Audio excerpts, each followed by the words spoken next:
Olá pessoal do terceiro ano, vamos para as nossas duas aulas de Sociologia, tá certo? Aula 3 e 4 na apostila Revisão, página 11 até 17, para você acompanhar aí junto comigo, tá ok? Antes de iniciarmos, apenas um parênteses.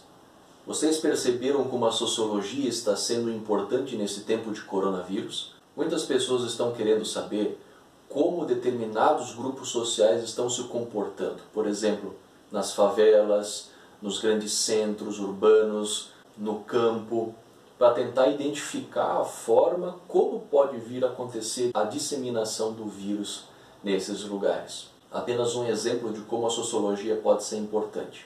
Na primeira aula nós vamos falar sobre castas, estamentos e classes sociais.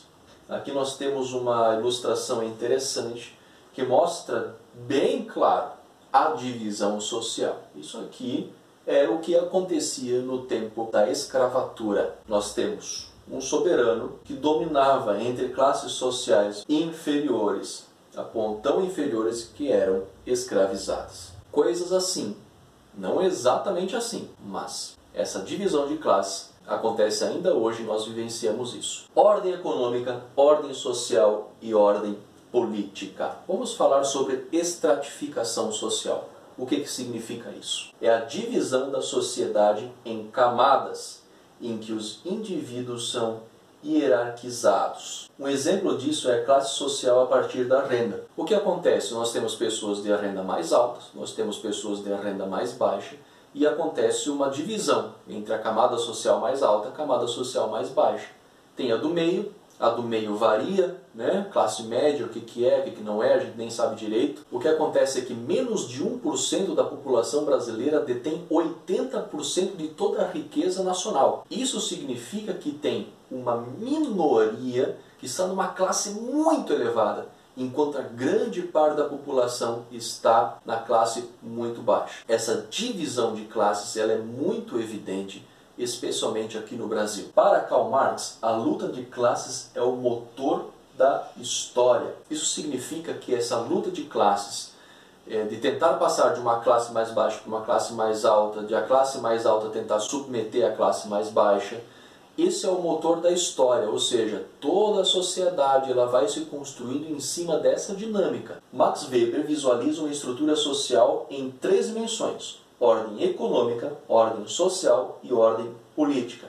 Na ordem econômica, nós temos uma divisão de classes da sociedade. Na ordem social, nós temos uma divisão de status. E na ordem política, nós temos uma divisão de partidos. Em todos os casos, existe uma divisão e uma hierarquização. Pessoas que estão no nível mais elevado, que subjugam aquelas que estão no nível mais inferior. Consciência de classe e a consciência de status. Estamento social, estamento vem de status, a ideia de que há grupos sociais melhores ou piores para se estar. Um exemplo disso é o sistema de castas na Índia. Lá na Índia existe a divisão de castas. Algumas pessoas estão numa casta superior, enquanto outras estão numa casta inferior. A partir de 1950, toda espécie de preconceito entre as castas foi extinguida por lei. Mesmo assim, por causa da tradição, existem pessoas que nascem, por exemplo, na casta dos párias, elas não saem de lá. O casamento acontece entre aquelas castas, elas se subjugam a castas superiores. Quando alguém nasce na casta dos brahmanes, aí se acha melhor na sociedade, como se fosse uma elite. E lá essa é uma relação tradicional de sociedade. E isso acontece por aqui também. Nós percebemos que há um status social e que é melhor se estar num status do que é estar no outro. Se nós não levarmos em consideração a renda, essa questão de status é um mito. E a separação por status é prejudicial para uma sociedade. Weber e o conceito de dominação. Numa sociedade existem os dominantes e existem os dominados. Os motivos da submissão seriam o motivo racional, tradicional e afetivo. E os tipos de dominação seriam o legal, o tradicional e o carismático. O poder legal se submete a uma legislação. E esse seria o motivo racional de submissão. O poder tradicional se baseia na tradição. É a frase "foi sempre assim". Sempre foi assim, a tradição ela é a base do poder e da subjugação. A submissão tradicional refere-se ao poder tradicional. O poder carismático é quando surge um líder que tem um grande carisma e existe uma relação de afetividade com este líder. Um exemplo, Hitler. Hitler era muito carismático e ele conquistou o povo com o seu carisma. E o povo tinha uma relação de afetividade. Então, a submissão afetiva refere-se ao poder carismático. Essa dinâmica ela é visível em nossos próprios tempos. Nas nossas famílias existe tradição, na igreja existe tradição. No Estado tenta-se se submeter à legislação. Enquanto Bolsonaro, por exemplo, foi uma figura de grande prestígio, grande carisma entre boa parte da população e existe, por boa parte do povo, existe um vínculo afetivo com ele. Esse é um resumo da primeira aula, portanto, faça o exercício na página 11. Na aula 4, vamos falar sobre modos de produção e formações sociais. Vamos falar sobre trabalho. Eu coloquei aqui a imagem de um tripalium. Tripalium é um instrumento de tortura onde a pessoa ficava presa com os braços erguidos e as pernas para baixo, nesta posição de X. É um instrumento de tortura onde a pessoa era deixada ali por vários dias. Bom, desse instrumento de tortura chamado tripalium é que vem a palavra trabalho. Trabalho é visto como uma tortura. Mas será que é assim mesmo? Formas de divisão de trabalho.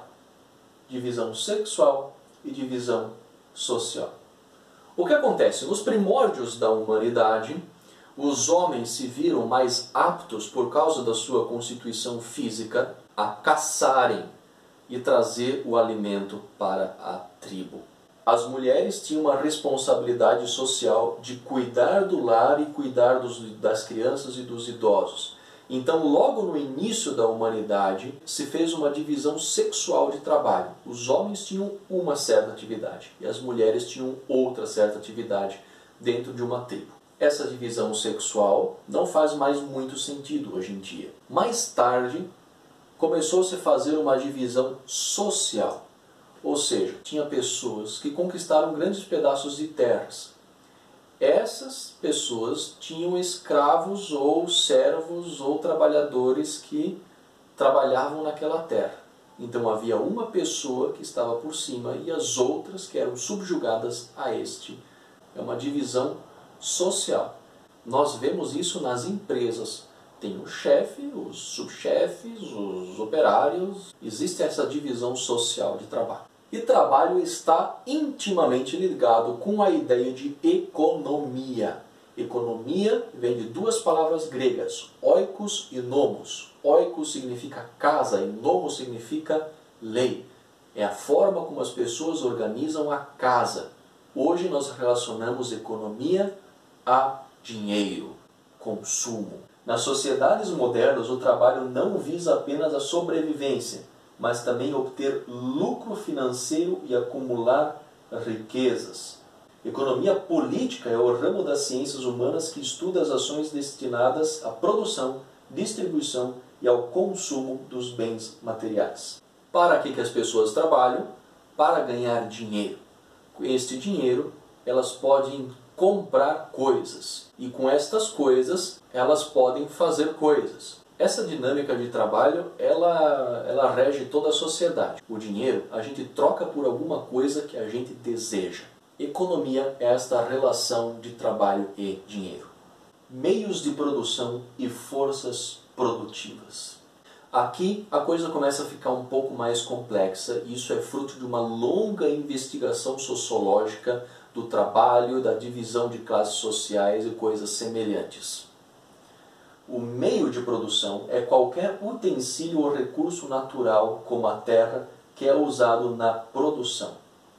A força de trabalho é a energia empregada na transformação da natureza, produção. Porque trabalho é isso. Trabalho é basicamente o transformar a natureza, pegar alguma coisa dada à natureza e transformar aquilo num objeto, uma outra coisa. A minha força de trabalho é a energia que eu coloco naquilo, usando o meio de produção, ou seja, os utensílios que eu posso mesmo produzir ou que a natureza me propõe. Forças produtivas são as relações sociais de trabalho e os modos de produção é a organização da sociedade com vistas ao trabalho. A sociedade já se organizou de várias formas em relação ao trabalho.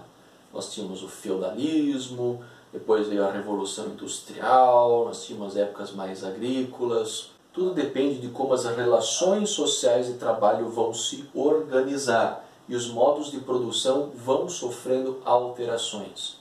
A internet, por exemplo, transformou as relações de trabalho e está mudando aos poucos os modos de produção. Aliás, o coronavírus está mudando os modos de produção. As pessoas estão tendo que reaprender a trabalhar porque está tudo fechado. Infraestrutura e superestrutura. Infraestrutura tem a ver com a estrutura de base econômica dos modos de produção, mas a superestrutura é a estrutura sem base econômica das relações sociais e das produções não materiais. Porque nós produzimos não apenas objetos para comprar, nós produzimos arte, nós produzimos códigos morais, nós produzimos filosofia, nós produzimos educação, nós produzimos um monte de coisa. Essa superestrutura são as relações sociais de produção não econômica. A infraestrutura tem a ver com os modos de produção com base econômica, aquilo que é feito para ganhar dinheiro. A superestrutura é feito para organizar a sociedade. E por fim, nós temos os sistemas de produção. Vou dar alguns exemplos. Taylorismo. Controle minucioso do tempo que cada trabalhador demorava para executar uma tarefa. Então, tinha alguma fábrica, ficava lá o chefe lá com o cronômetro, controlando o tempo de cada tarefa específica. Com Henry Ford, nós temos o Fordismo. Os operários eram recompensados de acordo com o seu desempenho no trabalho. Isso promovia diferenças de salários e tal, tudo dependia do teu rendimento. E mais recentemente nós temos o Toyotismo, da Toyota.